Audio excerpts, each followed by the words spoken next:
This is Rick Malone for the San Francisco Symphony.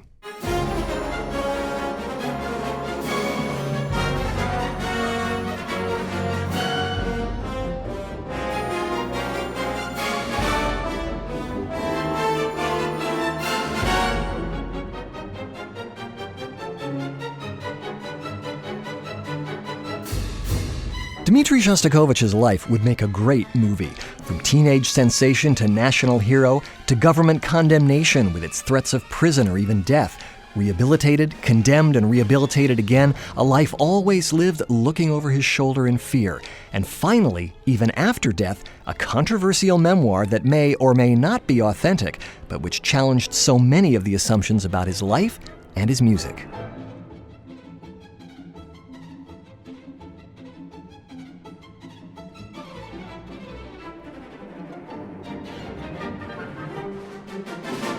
Shostakovich grew up in a musical family. His parents and siblings all played instruments, and they'd play for or with each other almost every evening.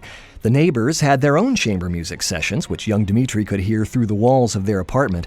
He started composing as a child, and one of his aunts later told his biographer that when she heard the premiere of his first symphony, she was astonished to recognize fragments of melodies that she'd heard him play as a young boy.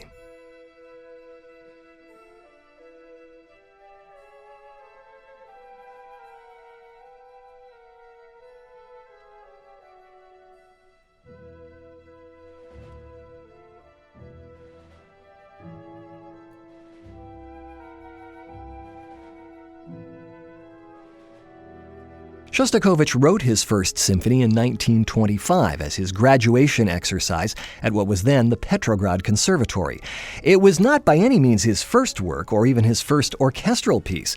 His teacher had studied with Rimsky-Korsakov, Glazunov, and Lyadov, and both he and his student were confident enough in the young man's own abilities that Shostakovich was able to take this essentially conservative training and assimilate the influence of his contemporaries.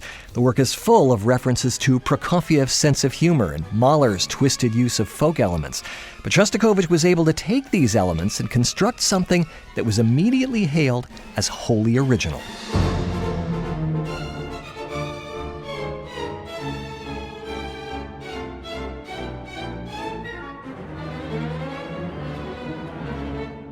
But at this point in his career, even Shostakovich's unconventionality was kind of conventional. His first symphony is in 4 movements, the same as Beethoven, Schumann, Brahms, and Tchaikovsky, although Shostakovich placed the scherzo second and the slow movement third.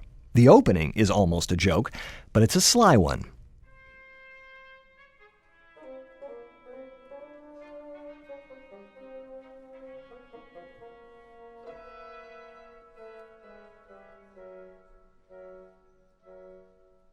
After an introduction by the strings,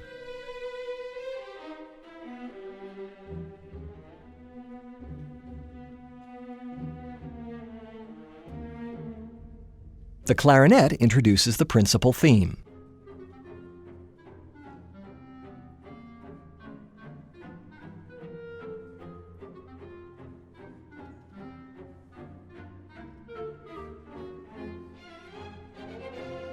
Shostakovich loved the clarinet because of the way it could be lyrical and sarcastic at the same time.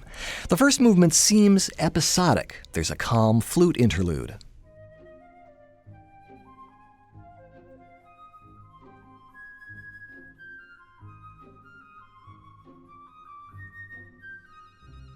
Followed by a satirical march, a little of Prokofiev's influence here, as well as a nod to the time Shostakovich spent playing piano for silent films.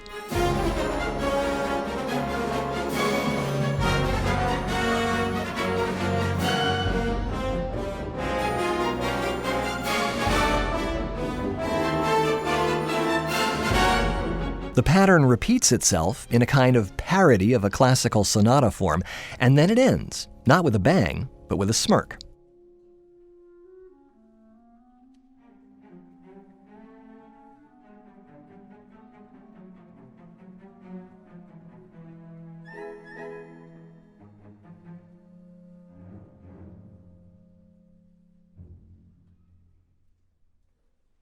Shostakovich was always aware that the word scherzo means joke in Italian.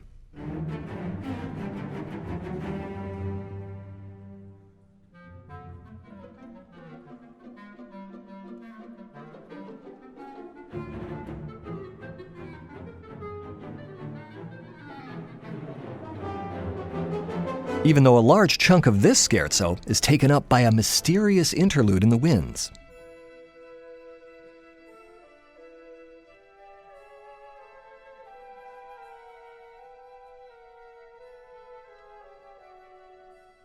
The way Shostakovich scored this symphony is also unconventional, with a very creative piano part that helps get the scherzo back on track.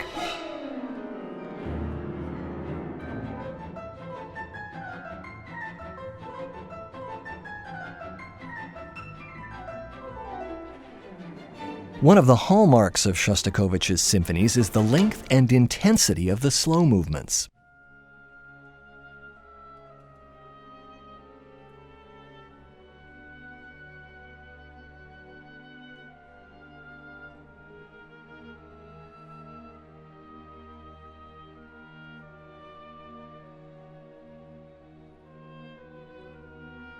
Long, spun-out melodies alternate with intensely passionate passages.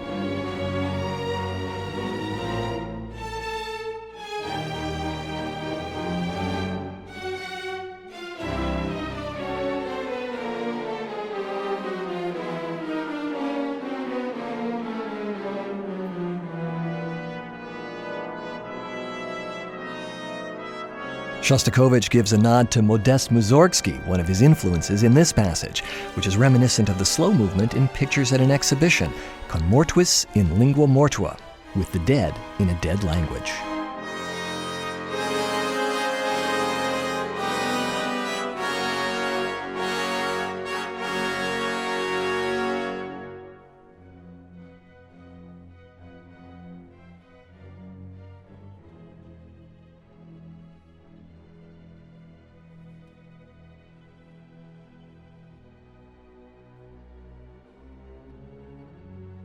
The transition to the finale begins with a great roll in the snare drum, which alternates with a series of laments in the woodwinds.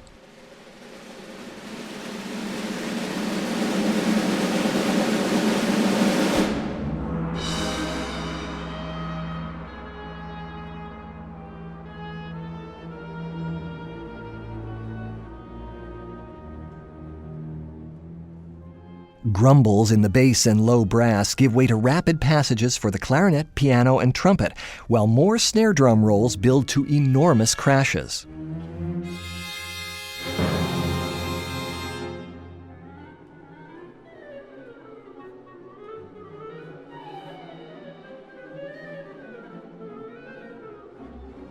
Brass fanfares alternate with string passages that sound very much like a Hollywood soundtrack.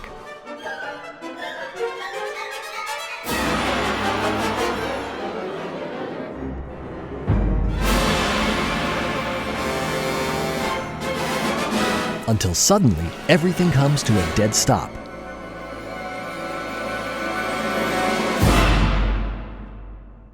The timpani sounds a death roll, and the cello sings a lament for the dead.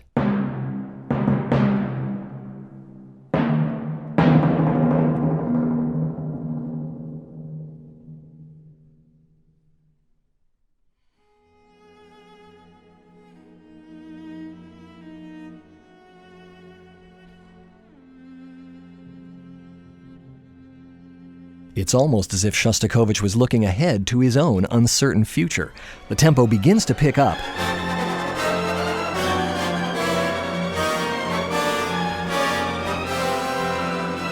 leading to an ending worthy of a Hollywood epic. Remember, Shostakovich was just 19 when he wrote his first symphony, younger than pretty much anyone else whose first symphony is a regular on concert programs. And even though it's full of quotations and references to composers like Mussorgsky, Wagner, Prokofiev, and Mahler, the genius of this teenaged work is that it also contains all of the building blocks of the mature Shostakovich, the comedy and the tragedy.